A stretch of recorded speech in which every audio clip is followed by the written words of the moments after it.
Assalamualaikum warahmatullahi wabarakatuh.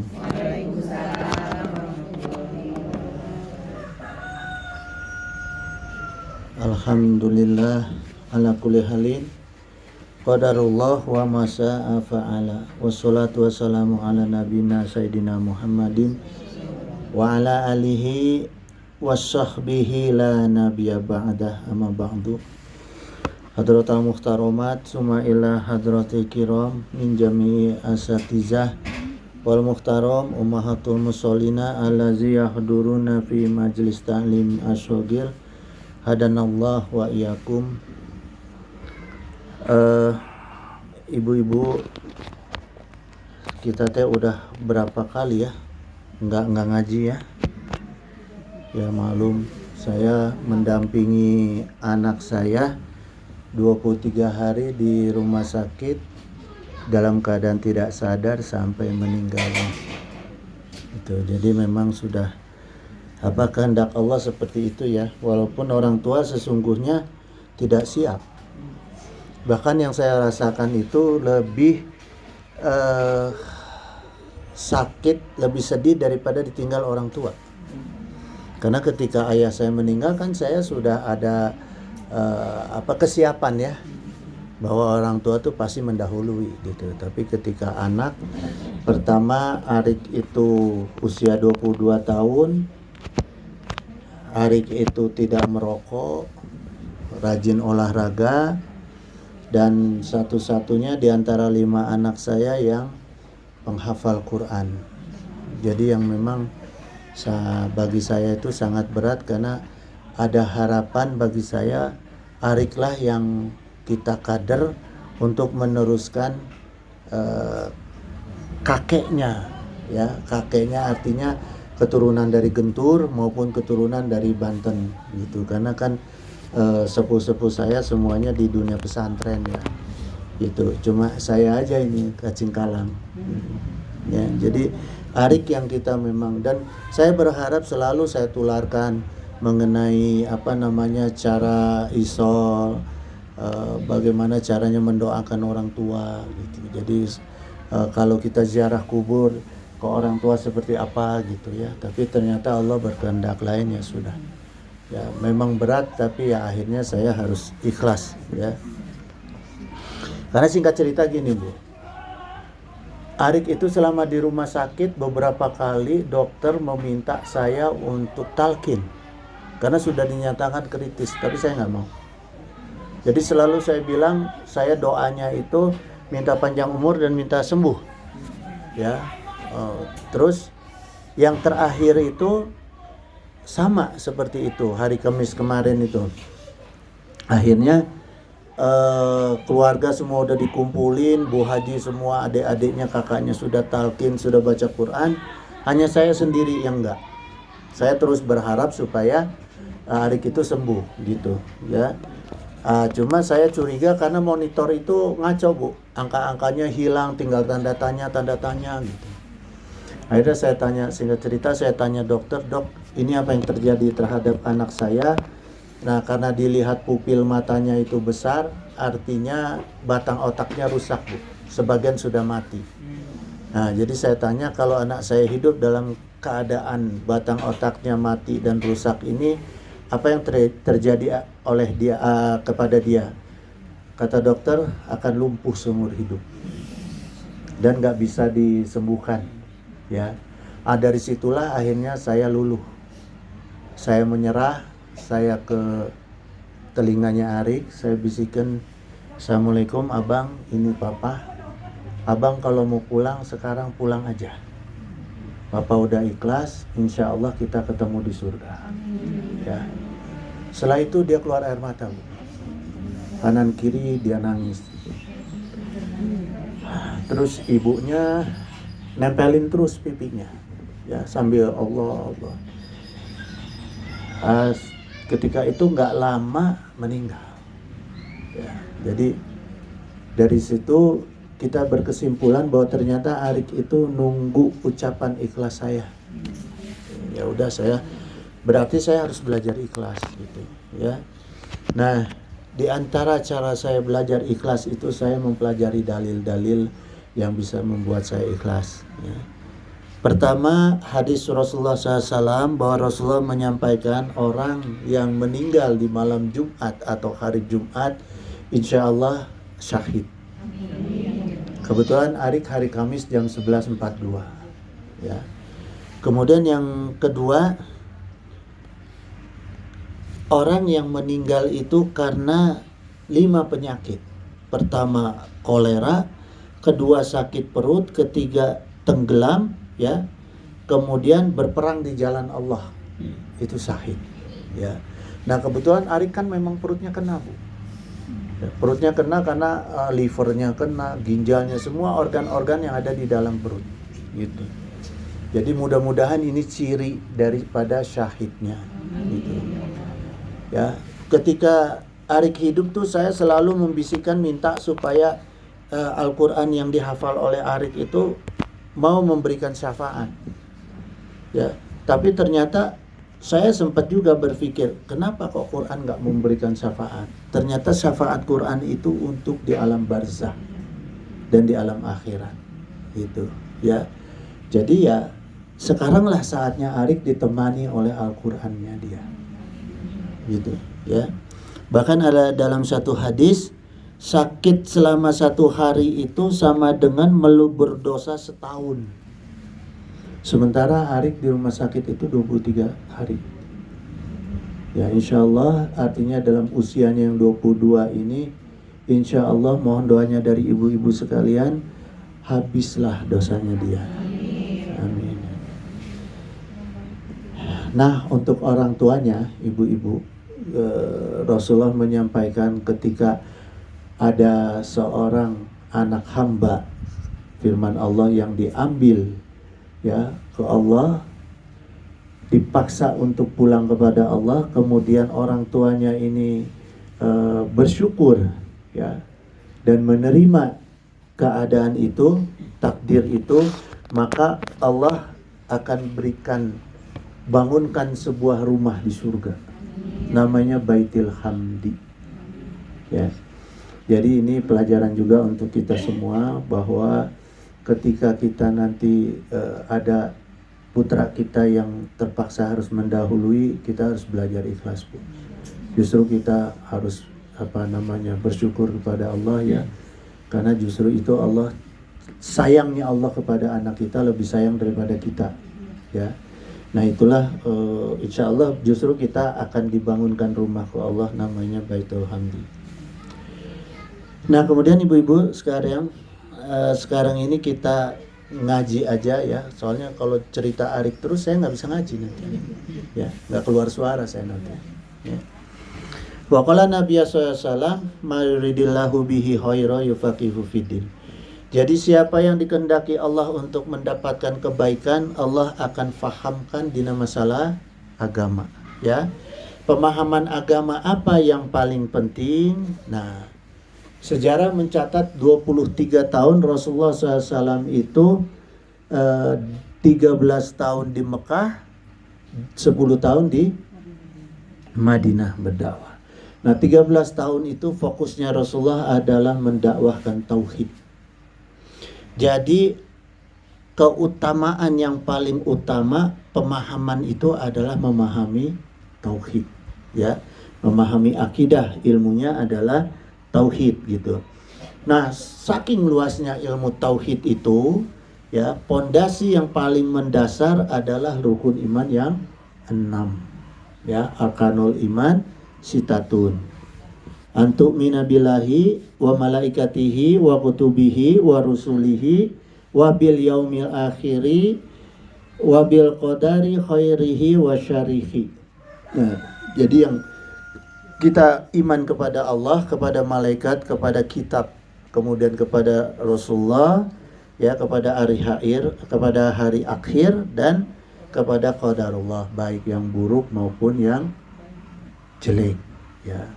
Nah, sesungguhnya semua qadar Allah itu baik, kita yang menyangka buruk, ya. Saya menyangka qadarnya jelek, tapi ternyata setelah saya telaah, inilah yang terbaik, gitu. Nah kemudian ibu-ibu sekalian, untuk mengupas mengenai kitab, ya, iman kepada kitab, ya ini saya akan kupas dulu mengenai Quran. Ya.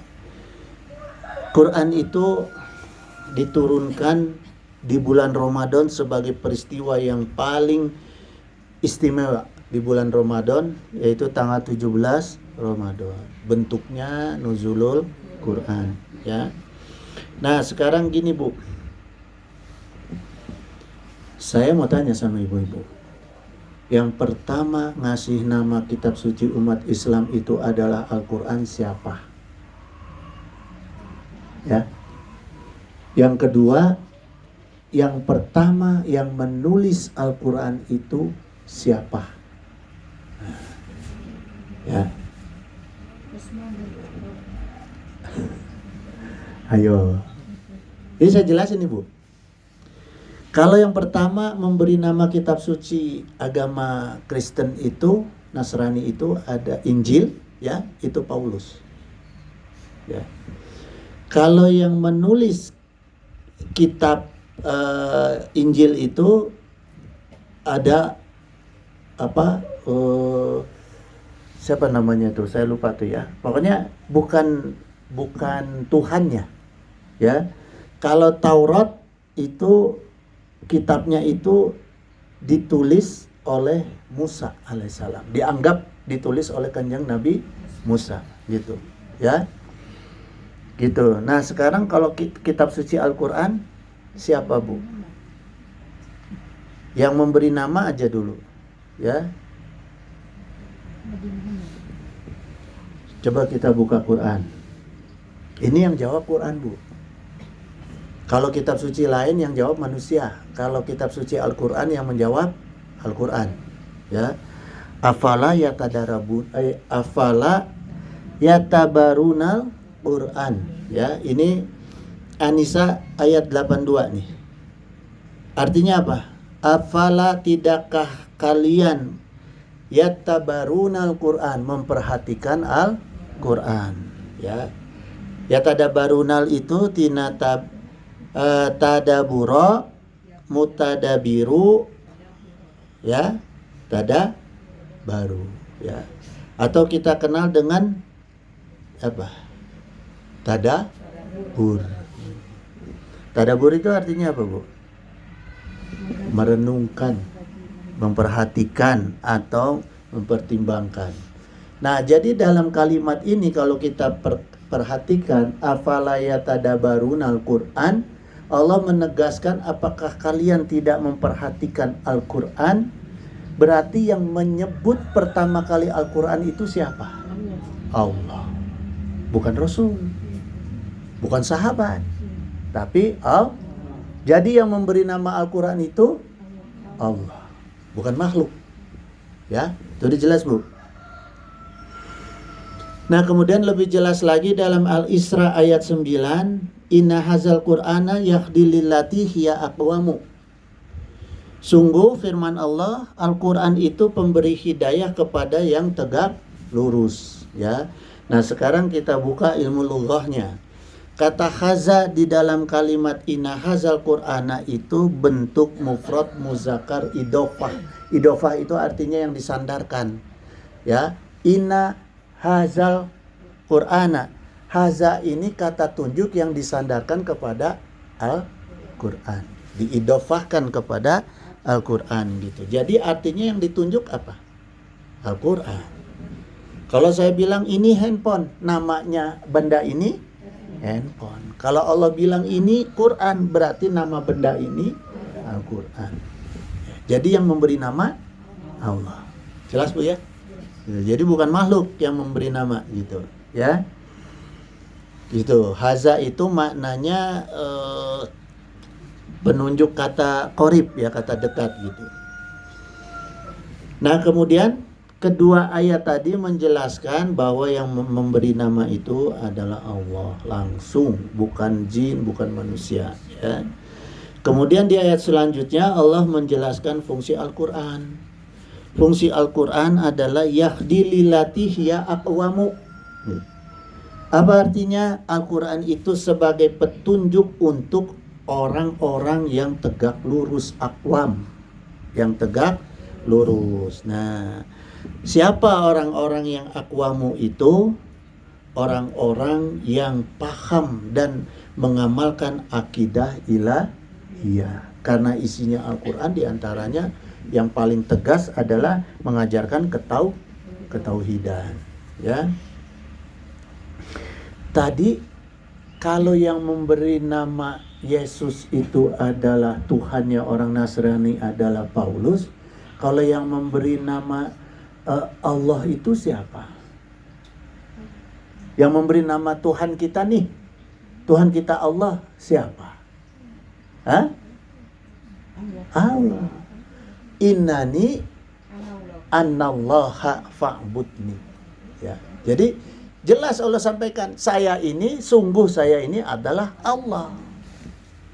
Bukan Rasulullah. Ya. Gitu. Kalau agama lain yang menerangkan nama Tuhannya makhluknya. Kalau Islam enggak.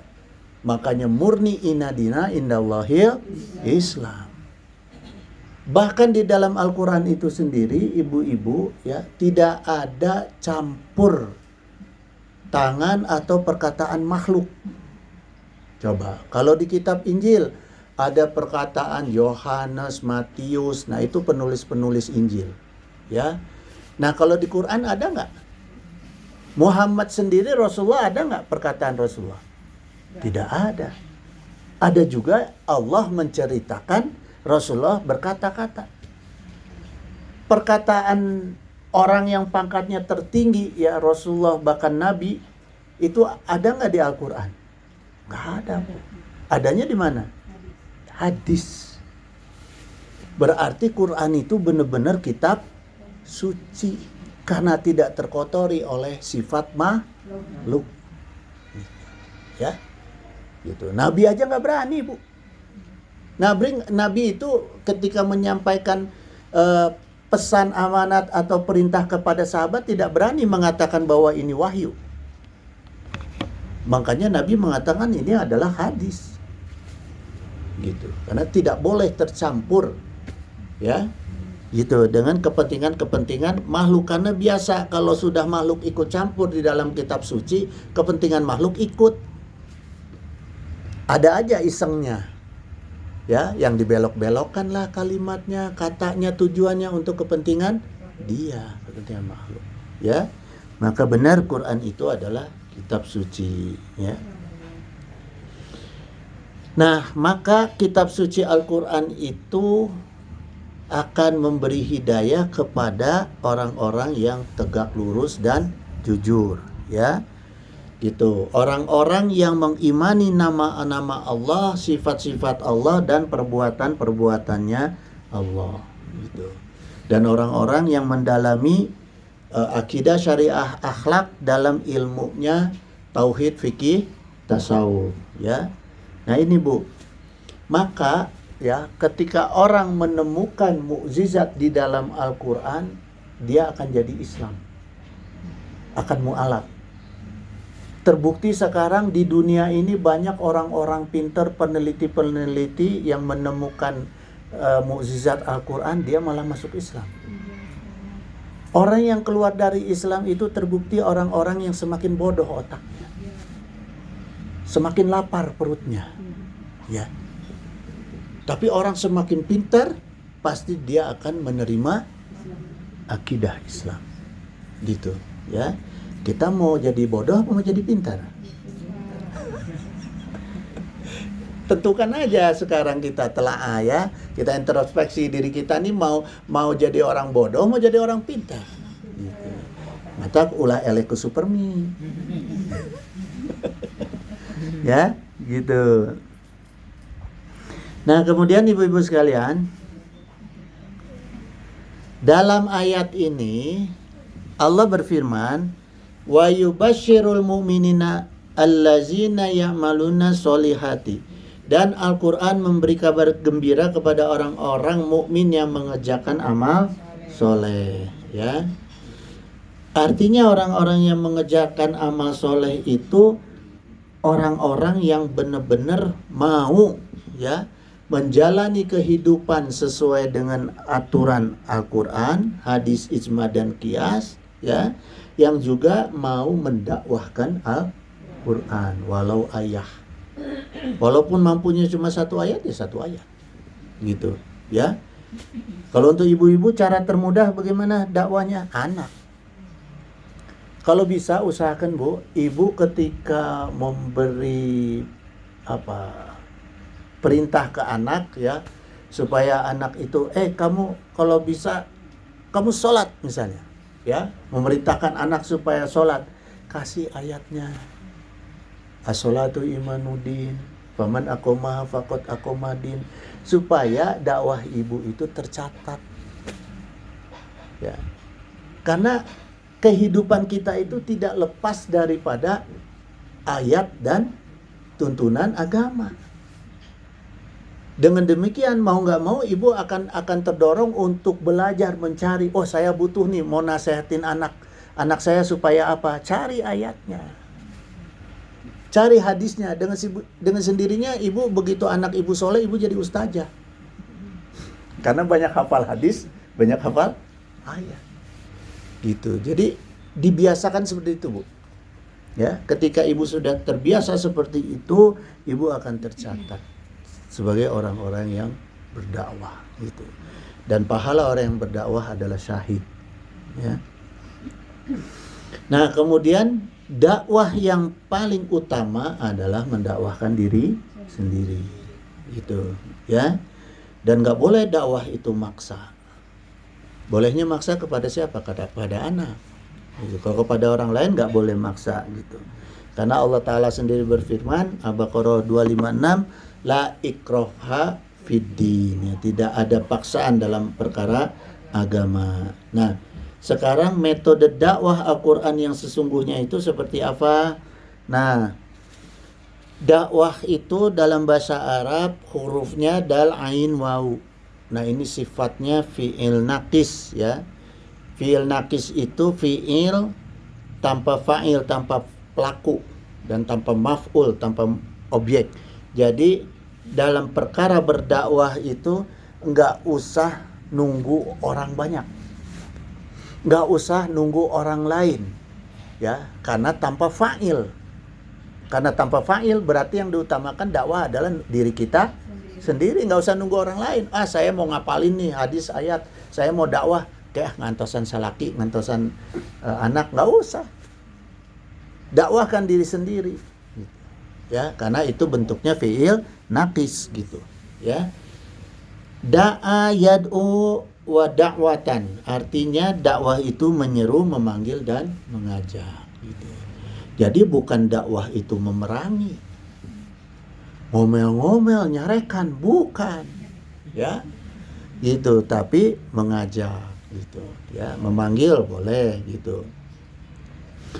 Maka dakwah itu tidak bisa dimonopoli hanya oleh ustadz, oleh kiai, oleh ulama, nggak bisa. Dakwah itu harus dimulai dari setiap umat muslim, ya, gitu. Nah, kemudian ibu-ibu sekalian, ya, Quran itu yang menulis, tadi kan pertanyaan siapa yang menulis Al-Quran, ya.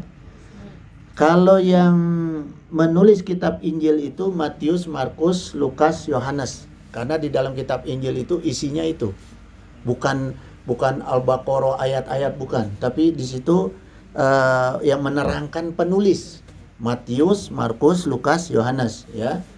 Nah, kemudian Taurat, kepercayaan Yahudi, keyakinan Yahudi itu ditulisnya oleh Nabi Musa, bukan oleh Allah, ya.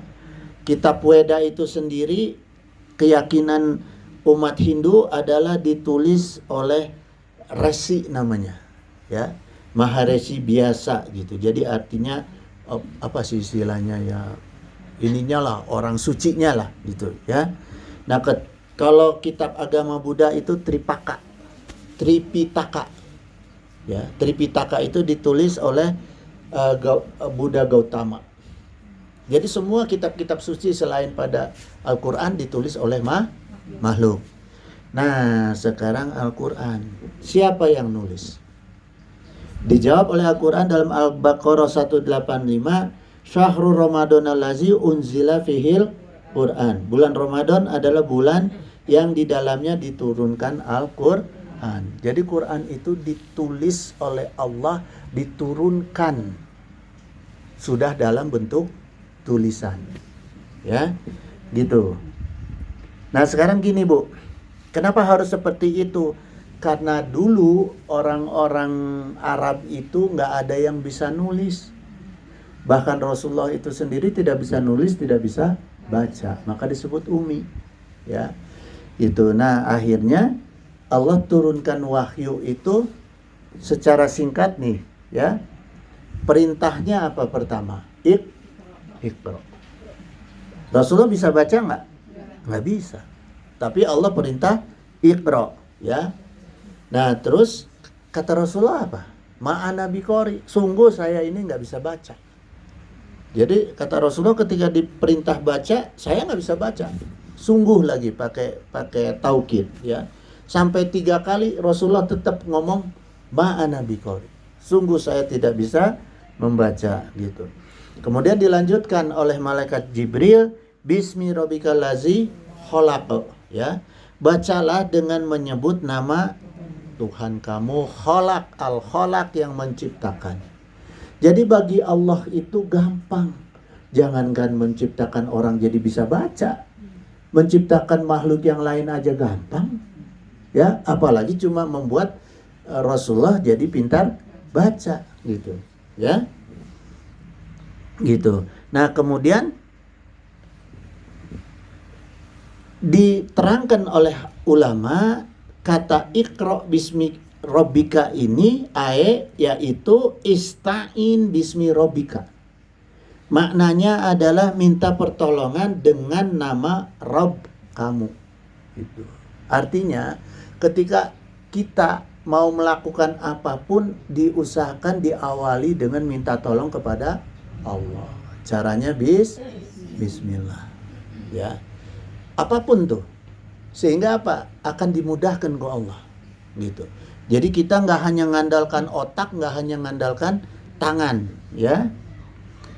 Wa tahizu ala tangfi tahsili haza gitu, dan jadikanlah pertolongan Allah itu untuk mendapatkan ini haza. Maksudnya di sini haza ini kepada Rasulullah itu supaya Rasulullah bisa membaca Al-Qur'an. Ya. Kalau kita apa aja kepentingan kita, ya. Alazi asyura alaika, Al-Qur'an itu yang sekarang ini susah bagi kamu. Jadi ketika Rasulullah menerima Quran kan susah. Kita aja pertama menerima Quran liar Bu, huruf nate jelas, apalagi yang gundul-gundul, ya, gitu. Yang keriting aja nggak bisa baca, apalagi yang gundul, ya. Maka inti firman Allah bismi rabbika nyaeta jadikanlah perbuatan kita itu ikhlas. Itu pertama. Yang kedua, kita harus bisa menjadikan 6T di dalam Al-Qur'an ya untuk mendapatkan hikmah diri dan dakwah. 6T apa? Tajwid, tartil, tahsin. Tajwid, tartil, tahsin itu yaitu kita menekankan kemampuan kita untuk membaca dengan baik.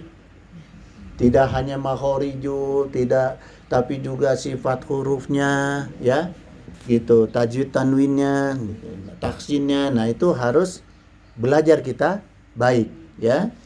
Kemudian tilawah, tahfiz dan tadabur, yaitu kita harus lebih fokus memahami dan menerapkan Al-Quran dalam kehidupan sehari-hari, ya.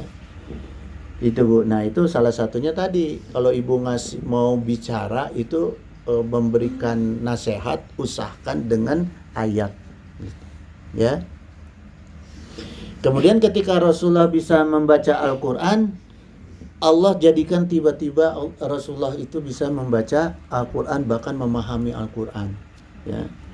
Inna alaina jam'ahu wa qur'anahu, gitu. Sungguh kata Allah, firman Allah, tanggung jawab kami untuk menghimpunkan Al-Quran, mengumpulkan Al-Quran di dalam dadanya Rasulullah, ya. dan pandai membaca Al-Quran. Itu Bu. Jadi gini Bu ya, kalau di Mesir Bu, para penghafal Quran itu kepalanya diikat. Hanya boleh dibuka ikatannya itu kalau mau tidur. Banyak penghafal Quran yang benar itu yang di Indonesia itu yang pakai udang, walaupun dia pakai celana, pakai apa, tapi pakai udang. Diikat, itu nggak boleh lepas. Gitu ya.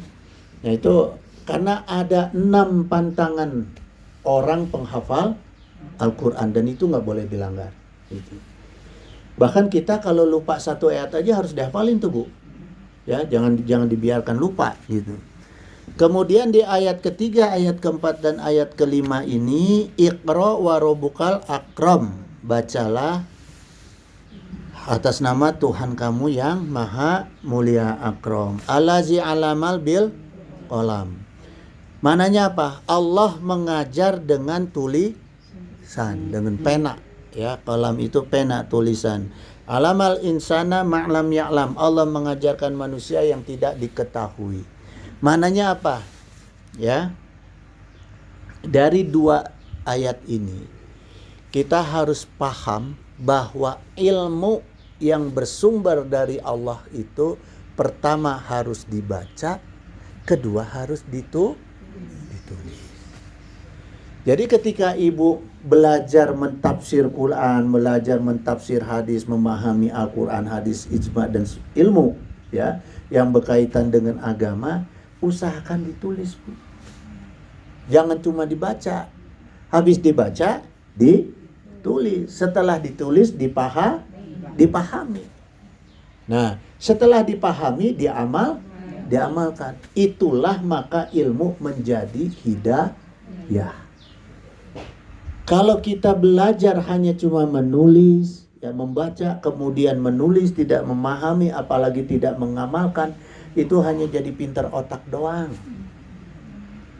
Bisa gelar kiai, ustadz, ulama, bisa. Tapi nggak bisa jadi ulama yang sesungguhnya gimana Bu sekarang? Ya, alam ya'lam bi anallaha yara gitu. Ya, Allah itu mengetahui, Allah itu melihat segala perbuatan kita. Artinya Allah itu mengawasi apa yang kita amalkan. Makanya perlu kita mengamalkan ilmu. Ya, ittabi'u ma unzila ilaikum mir rabbikum. Ikutilah apa yang diturunkan kepadamu dari Tuhan kamu. Jadi perintah tuh. Fil amar ini. Ya, jadi perintah supaya kita itu benar-benar mengerjakan apa yang diturunkan Allah kepada kita. Jangan cuma dipakai untuk cari fulus. Ya? Gitu, harus benar-benar diamalkan. Nah, sejarah Bu, Al-Quran turun, ya kan, Rasulullah itu kan menerima wahyu, kemudian Rasulullah perintahkan tulis kepada para sahabat. Ya, akhirnya Rasulullah meninggal, mulai ditulis tuh, disusun Al-Quran, mulai Sayyidina Abu Bakar, usulan Sayyidina Umar, sampai finalnya Sayyidina Utsman. Ya. Nah, setelah Al-Quran ini ditulis, maka disebar. Para sahabat meninggal, muncullah tabi'in. Tabi'in muncul mempelajari Al-Quran, akhirnya para tabi'in itu menulis kitab. Dari apa yang dipelajari, dipahami oleh Al-Quran, melalui Al-Quran dan hadis, kemudian lahir pikiran. Kan kita kalau habis membaca, menelaah, kemudian kita menulis, ada Bu, ide-ide, gagasan-gagasan. Ada pokok-pokok pikiran. Maka disitulah kita tulis. Ya. Nah, setelah ditulis, maka lahirlah qaul qadim, qaul jadid. Kenapa demikian? Makanya kalau ada orang yang nanya, kok Al-Quran gak detil? Ya gak mungkin Al-Quran detil. Kalau Al-Quran dibikin detil, umat Islam bodoh. Umat Islam terhenti berpikirnya hanya sampai situ. Ibu beli lemari, ada manual book kan? Ada petunjuk gimana cara merangkai lemari kan? Ya, bikin lemari udah. Nah, setelah ibu ikuti petunjuk semuanya itu, ya, manual booknya udah jadi, lemarinya udah jadi, ibu mau baca lagi nggak itu? Enggak. Buang. Ya. Makanya Al-Quran tidak dibikin detil supaya kita mau berpikir. Kalau dibikin detil udah selesai, buang, Bu. Ya, nggak akan dipelajari sama kita. Gitu. Sedangkan manusia itu hidup di mana tempat, di mana waktu. Waktunya nggak sama, tempatnya nggak sama, keadaannya juga nggak sama. Coba kalau dibikin selesai, udah nggak maju-maju ibu-ibu. Hah? Kerudungnya juga nggak ada yang warna-warni, hitam semua. Ya, nah itulah Bu. Ya, jadi itulah Al-Quran, kitab suci yang sesungguhnya. Kenapa? Bukti bahwa Allah itu paham betul dengan keadaan makhluk yang diciptakannya. Ya, gitu Bu. Maka lahir tuh dari Al-Quran, hadis, lahir ijma. Maka lahirlah kitab-kitab fikih, kitab tasawuf, kitab tauhid. Ya, lahir tuh. Siapa yang melahirkan? Para ulama yang lebih menspesifikasi ilmu-ilmu daripada Al-Quran dan hadis sesuai dengan waktu dan tempatnya dan keadaannya. Maka Imam Syafi'i itu ada qaul jadid, ada qaul qadim. Ketika di Iran berbeda qaulnya, ketika di Mesir berbeda, tapi tidak ada yang dihapuskan. Berkembang. Ilmunya berkembang gitu, ya. Gitu, Bu. Nah, jadi kalau pewaris Nabi siapa? Warasatul Anbiya.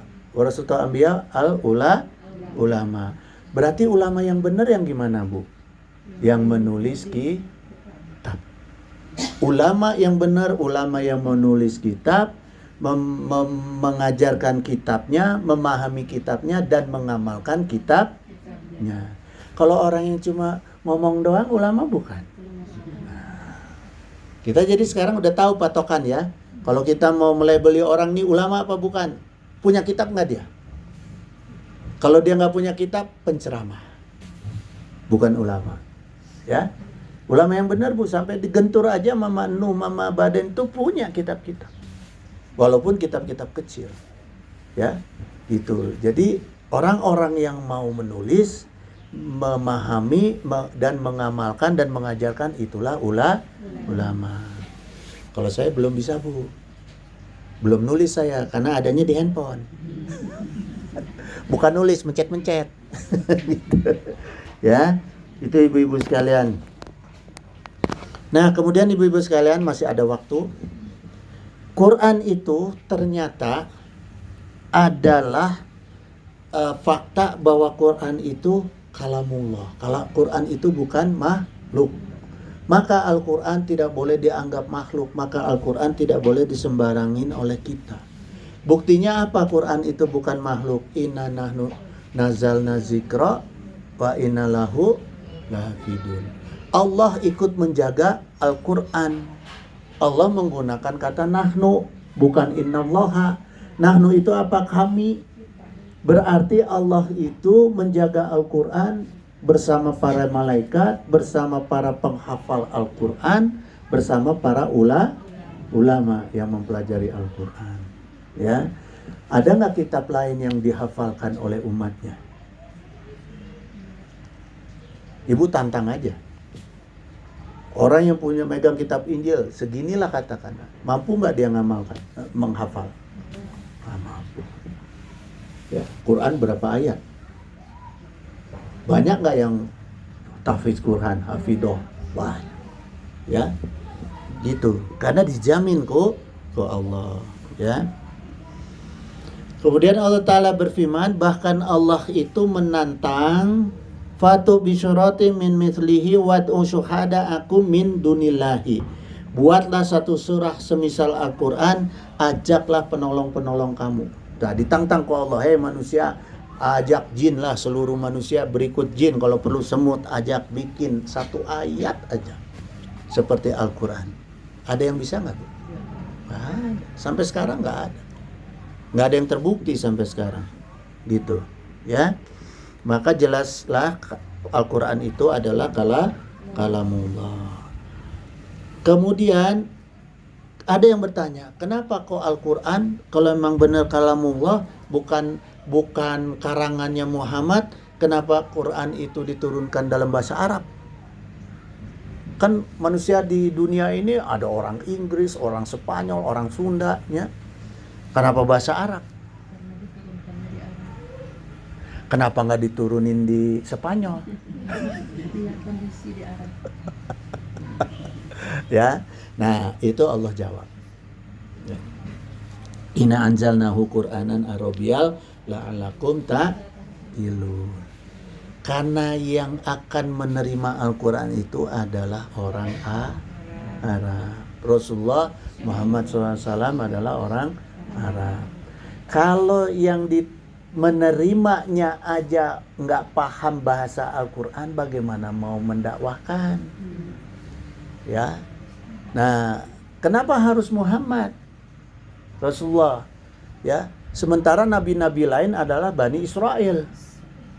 Gitu. Makanya orang Yahudi, Bu, nggak mau nerima Islam diantaranya karena bukan dari Bani Israel. Rasulullah tuh. Ya, rasulnya itu rasul terakhir. Gitu.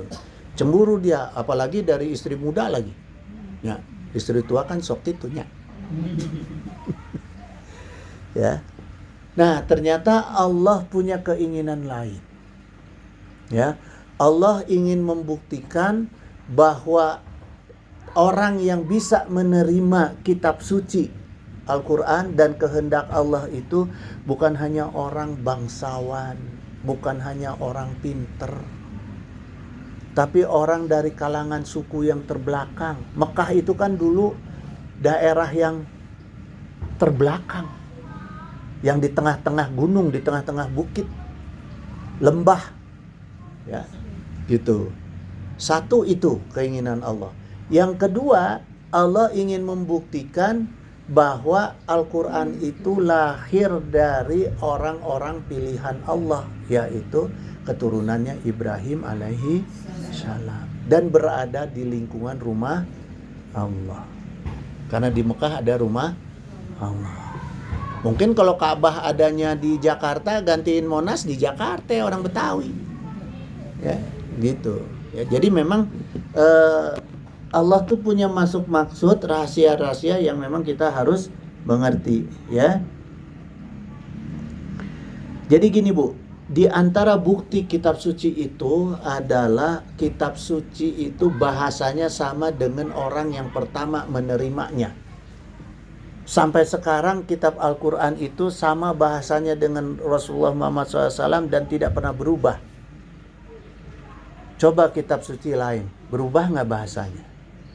Dulu pertama bahasa Yunani, Injil. Tahu-tahu sekarang bahasa Sunda, bahasa Jawa. Ya, nah itu pertama. Ini sebagai pembuktian. Ya. Dan kenapa harus bahasanya harus sama? Karena ternyata ya bahasa Arab Al-Quran itu ya itu lebih mudah untuk dihafalkan. Karena kalau bahasa udah bermacam-macam, beragam-ragam bahasa, kita sulit ngafalin. Misalnya kita baca terjemahan Al-Quran Al-Fatihah aja, ya. Saya akan mempertahankan bahasa Sunda. Bahasa Sunda dengan bahasa Jawa beda nggak, Bu? Beda ya, gedang aja kan beda tuh. Gedang mana Jawa sama Sunda beda ya. Orang Jawa ngotot artinya beda. Orang Sunda ngotot artinya beda. Ketemu nggak itu? Nggak ketemu. Maka harus ada satu bahasa. Gitu, Bu. Ya. Di antaranya gitu, Bu. Nanti kita lanjutkan minggu berikut ya, lebih dalam lagi. Pertemuan berikut ya, saya akan lebih kupas lebih dalam lagi mengenai Al-Qur'an supaya ketauhidan kita terhadap keimanan kita terhadap kitab suci Al-Qur'an itu lebih dalam lagi dan lebih terikat, Bu. Ya. Karena gini, Bu ya. Ini yang saya rasakan, Bu ya. Setelah saya sedikit demi sedikit bisa memahami bahasa Al-Quran, itu rasanya kalau nggak baca Al-Quran membaca dalam arti memahami, ya, itu nggak enak, Bu. Kayak ada yang kurang. Jadi misalnya yang seperti pernah saya ceritakan, ya, dari satu maksud aja makna. Misalnya fardu, perintah wajib Allah tuh kan tidak menggunakan satu kata tuh. Ada fardu, ada apa? Kitaban, ya. Sementara kalau di dalam kamus bahasa Arab, kitaban itu artinya kata bayak tubuh, menulis, tulis. Tapi kenapa Al-Quran menggunakan sebagai perintah wajib? Ya. Nah, ini kan sesuatu yang temuan yang kita nilai ini benar-benar nggak ada di buku ilmu pengetahuan sehebat apapun. Ya, kitab fisika, kitab kimia, kitab biologi nggak ada, Bu. Yang sampai detilnya maksudnya itu diatur per kosakata. Nggak ada. Ibu carilah, ibu bukalah. Buku-buku dunia ibu buka. Ada nggak? Walaupun itu bahasa Inggris, bahasa Israel, bahasa apa? Nggak ada. Ya. Karena ternyata emang benar Quran itu adalah kalamullah. Nah, setelah kita teliti dengan pemahaman lughahnya itu, ternyata kitaban itu Allah maksudkan perintah wajib yang ada keterangan waktunya. Fardu perintah wajib yang tidak ada keterangan waktunya. Perintah puasa, ya ayyuhallazina amanu kutiba. Bukan fardu kan? Kutiba kataba yaktubu. Ternyata kenapa? Karena puasa itu ada keterangan waktu, mulai dari subuh sampai maghrib. Artinya udah langsung menjelaskan bahwa nggak boleh puasa 24 jam berturut-turut. Harus ada keterangan waktu. Sholat ada keterangan waktunya nggak, Bu? Perintahnya apa? Kitaban mauqutan. Perintah wajib yang ada waktunya. Makanya nggak boleh menyepelekan kita sholat subuh di waktu duha. Ya duha pakai kunut. Ya. Nah itu, kalau fardu, salah satu perintah fardu ketika Allah menerangkan bab waris. Itu pakai fardu. Artinya apa? Perkara waris boleh, tidak harus ketika meninggal diatur bab waris. Karena ada yang lebih wajib apa? Membayar hutang-hutangnya almarhum. Jadi waris boleh nggak dibelakangin? Boleh. Gitu. Ya. Itu ibu-ibu sekalian, indahnya Al-Quran. Nanti kita kupas lebih dalam lagi mengenai indahnya dan takjubnya kita ketika melihat membaca Al-Quran, ya. Innahu samiun qaribun mujibud da'wat wa yaqdi hajat. Subhanaka Allahumma wa bihamdika asyhadu an la ilaha illa anta wa atubu. Wallahul muwaffiq ila aqwamit thoriq. Wassalamualaikum warahmatullahi wabarakatuh.